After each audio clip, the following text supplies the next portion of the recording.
You are live. You got mail. It's Wednesday, hump day night, I think. Yeah, right? How do you go back to work and you still don't know what day it is? I don't know. Okay, fun fact, although tonight is about kind of a conversation around money and all that fun jazz, but apparently we have monsoon season, and I knew my friends told me that there was monsoon season in August, but I guess it starts in June and goes through August. So the desert really gets a lot of rain. I was just wanted to throw that out there, and it's really pretty, and the clouds are pretty. In Illinois, I used to pretend like the clouds were mountains, and now I get the clouds, the cumulonimbus clouds, the really big, giant, fluffy ones, and the mountains. Amazing. So anyway,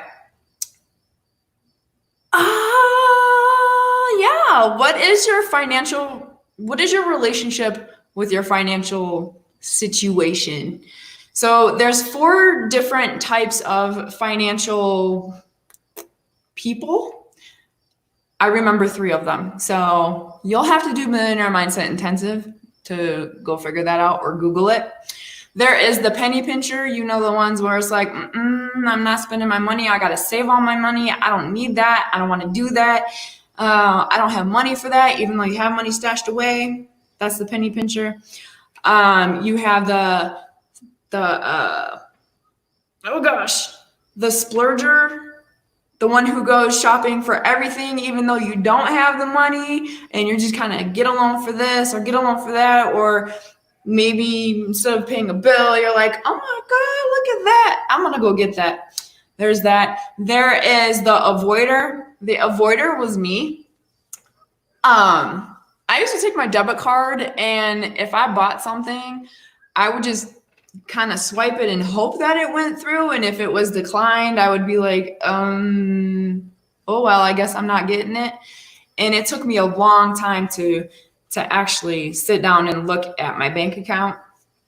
And we're in the process of moving. There are flies everywhere. So bear with me, because the door's been open all day. And if my eyes are going crazy, it's because I go squirrel. So, and there's flies everywhere. I had a conversation with my kids. Each of my kids have bank accounts. I have multiple bank accounts. You'll understand if you go do some seminars that in order to become wealthy, the wealthy have a whole different system than the middle class and lower class, which is where I was and am now in transition. So basically, you should have multiple bank accounts, whether you're taking $100 a month and splitting that between the accounts, or you're taking $20 a month, or you're taking $1 a month and just putting it in different systems, which I'm not going to teach you because I signed a contract that you got to go to Millionaire Mindset Intensive. Okay. But you should have different bank accounts for different things. Now with that, I also have different bank accounts for my kids, so they understand where to allocate funds and how to put their funding as they're growing. And they have a play and a give account that is joint. They have debit cards, so they know how to use it. They must give at least 5% of their funds to someone else that is not family, that is helping someone else. And then their play money, they celebrate. They're allowed to blow it on whatever they want, and I'm not allowed to say anything about it unless it's a weapon. They get to blow it on whatever they want. They get to celebrate their money. Now, mind you, I'm up at 4:00 in the morning. I meditate, I go work out. That just started today because the gym's just open, but that was my routine before. I work all day, I come home, spend time with my kids, work on schoolwork, work on business, work on networking, all of that. And I'm in bed at anywhere between 10 and 12, wake up, do it all over again, and just have that grit and grind. Meanwhile, my little heathens, especially since they've been on quarantine since March 6th and now are out of school, feel that it's okay that mom works all day and they get to sleep until 3, 4 o'clock in the evening, when my day is ending from one job, switching to business. So how is the life there? Jack, life here, how do I explain this? It is beautiful. The people I work with are amazing, beautiful souls, because I'm in case management, and We assist with veterans experiencing homelessness. We help them obtain employment. So I love what I do here, but I wasn't meant to work for someone else. So I'm working on my businesses. The mountains and the hiking here are freaking fantastic and beautiful. However, my children do hate it here, and we are moving back home. So there's that. But there's a timeline, but there's not a timeline, and I'm not really telling people. So, but thank you. How are you doing? So with finances, my kids, I was getting really frustrated, and we had a conversation the other day. Well, first I had one with my 10-year-old because he was throwing a fit that he had to put away dishes. Now, when I was a kid, it was, you're going to do what you're told or something else is going to happen. Didn't know or learn about financial money management. It was always, we don't have enough, don't ask, no, you can't have it, don't even look at it because you're not getting it. That's how my older two were raised up until about a couple years ago. And now it's kind of it's a hard transition to teach teenagers how to break a financial cycle. But what we do every month is sit down and look through my bank statements. We look at their child support. We look at their bank statements.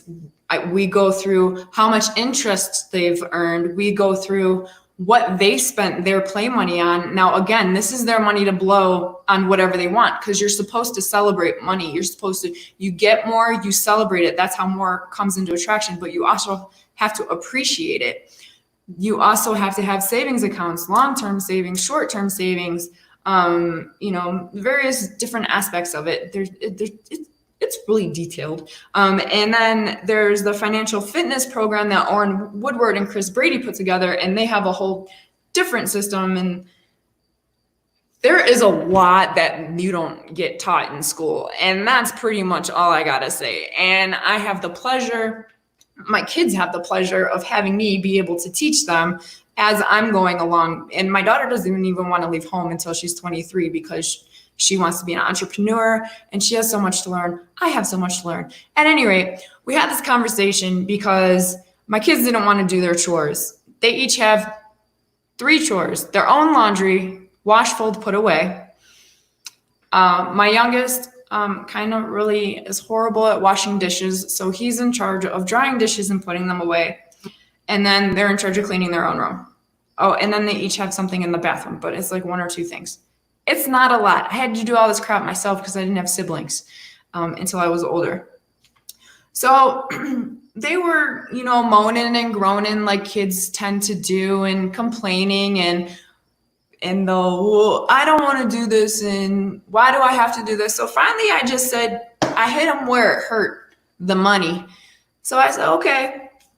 I went through everything I do and the timeline of how I do it, and how I still have the free time where they can come and talk to me about anything. We just sit down and have a conversation. And if something that I'm working on doesn't get accomplished, at least they had their time alone with me where they can talk to me about anything, no matter how long that took. Now something else has to move, but they're my kids, they're priority. So going through what I do and what I'm trying to accomplish and having that conversation with them, that this isn't just for me, this is for you guys, and this is for the generation that's behind you, which are your kids. And, my 16-year-old and my 17-year-old, they looked at each other, they're like, ha, ha, ha, we're not having kids. And I'm like, you say that now. But then my 16-year-old said, why would you be worried about the generation behind us? And I'm like, because they're my grandchildren, 1, but 2, right now I'm teaching you how to have the financial freedom so you can teach it to your children, so your children can teach it to their children, and so that we have broken those generational curses of being in the poor, broke mindset or in the middle class mindset where it's living like you're rich but not really being rich. The rich really live like they're in middle class, and the middle class tend to keep up with the Joneses. Let me tell you something. It doesn't matter what the Joneses are doing. I'm saving money right now because I literally live in a garage. Okay. Now we've upgraded a little bit to a trailer. And then when we go home, that'll be a different story because everything costs more. But just because you're saving money doesn't mean you spend money somewhere else on all the bells and whistles. It means that you use those funds and you put it aside for your future and for your kids' future, and you teach your kids the financial money management systems, so that they have the financial freedom, so that they're not living in debt when they're older, so that when they get out of college, they're not in debt if they choose to go to college. There's so many ways to make money nowadays, and you don't need money to make money. That is a myth. FYI, I've already made money without having to spend money. So myth busted. Thank you, Coach CJ Arte. And if you don't have a coach, you should really get a coach. I have a fitness coach and I have a money something coach. And that's Coach CJ Arte. And I am a mind, body, and spirit coach, zened out. But right now we're talking about money. So we had this conversation about how I'm doing everything, and not only for the benefit of myself and them, but for the generation that's coming up behind them and the generation coming up behind them, and breaking those generational curses. And told them, basically, I'm not going to take your stuff away. I'm going to take your money away. Not that I'm going to take their play money and put it into my accounts. I'm going to take their money and then put it in one of their savings accounts. And then they have to start their play money all over again, because they're not allowed to touch their other accounts. They're not allowed to touch their savings accounts. And I told them flat out, you want to bitch and complain and moan about having to do 3 things a day when you're literally on the gaming systems or on the computer systems or on your phone all day while I'm at work, and then come home and do school and work on business and all types of other stuff, and you can't do 3 things? Okay, I don't need to take your stuff away. I need to take your money away. That's what I need to do. Let me tell you, there's nothing that hit them kids harder when I said I'm about to take their money away. And I told them it's like a catch-22, because it's going to help them in the future because it's adding to their savings. However, at this present moment in time, for the money they want to spend on whatever they want, they got to start back at zero. How's that?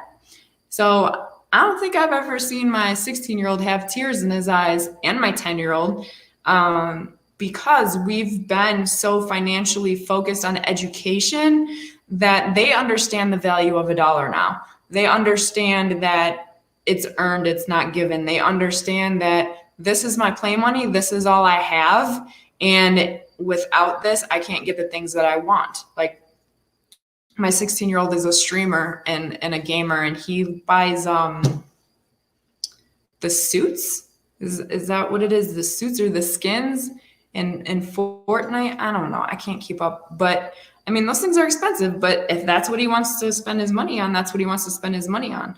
So we go through those. Now, if we go back to what I said at the beginning, I used to be the avoider. I used to not look at my bank account at all. I was crossing my fingers and hoping that I could pay for groceries.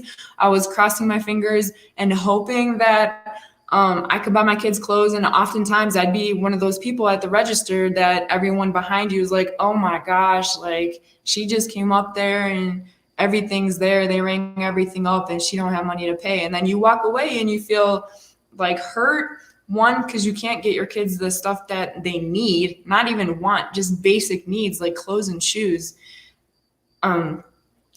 Gosh, so many times, there were times, those loans that are like three times the amount of the interest. So many times when they were little, we had to take out those loans just to get the kids shoes and clothes. And then you pay back. We took out a loan one time. It was $1,000 just for shoes and clothes and food. And we ended up paying back almost $4,000 on that. And that is not a way to live. And that perpetuates the cycle of that broke mindset, instead of really sitting down, looking at what you're spending your money on. So the kids and I did this in March, and we do this every month. And we look and we allocate funds, and we go through it. And in March, there was $450 in unnecessary items and food that was purchased, like pizza and, Burger King and snacks, treats. And we talked about that yesterday, and we talked about the last 2 months of how, between birthdays and clothes alone, it was $1,500 just for kind of a birthday and clothes and shoes for them, which, the birthday stuff wasn't necessary, but clothes and shoes are necessary for growing kids. And sorry. And we went through that, and that really opened their eyes. When you're open and honest with your kids about where the money's going, they learn, and they learn quick how expensive things are when they know how much is coming in and how much is going out, and they really start to appreciate it more, especially when they have to buy it themselves or when you're going to hit them in the pocket.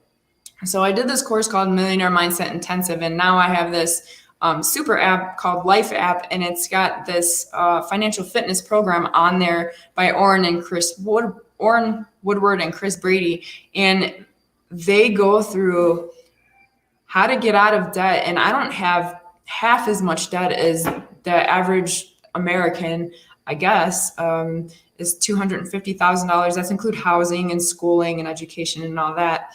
But it's mind-blowing when you really start to look at what you don't need to spend your money on. We don't have cable. We have internet, obviously, but we don't have cable. I don't have I have Amazon Prime because we order and you get the movies and whatnot there. But when you start to look at everything that you have and what you need versus what you just kind of want to hang around, you really get to start saving some money. And instead of taking that money and spending on something useless, put it in a savings account. And you should have multiple accounts. And if you can live for a year or 2 years very structured, you'll find that you're saving a lot more money. How many of you, like, our government tells us you should have 3 months of funding to live off of, yet they were not prepared for COVID-19. Clearly, they did not do the same thing. But you should, in case of an emergency happens, or, the washer and dryer goes out, the water main breaks or whatever, there should be an account, an emergency account. You should have a savings account. You should have a retirement account. You should, and then they teach you about retirement and 401ks and all that stuff. Guys, it is so essential to know, one, where money generates from and the money lineage. Two, look at all your stuff.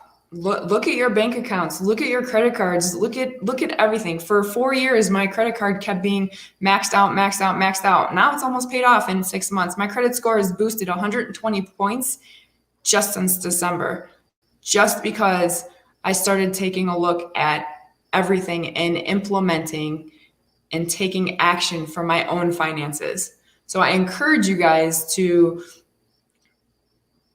one, learn about money management. Two, if you need help, I have the resources for you. I am not a money coach. I am a mindfulness coach, but I have the resources for you. To sit down and look at everything, allocate everything, see what you're spending unnecessary money on. If you have loan after loan after loan, that is unnecessary money. That's not real money. You got to pay those down. You got to learn how to do that. Even if it's $20 a month, last weekend I put $7.50 in each 13 accounts, $7.50. It's not much. Dave Rogers, what's up, buddy? I missed you. I'm coming home soon. Jiu-jitsu, it's on. So yeah, allocate funds. And we did $7.50, 13 accounts. It's not much, but you know what?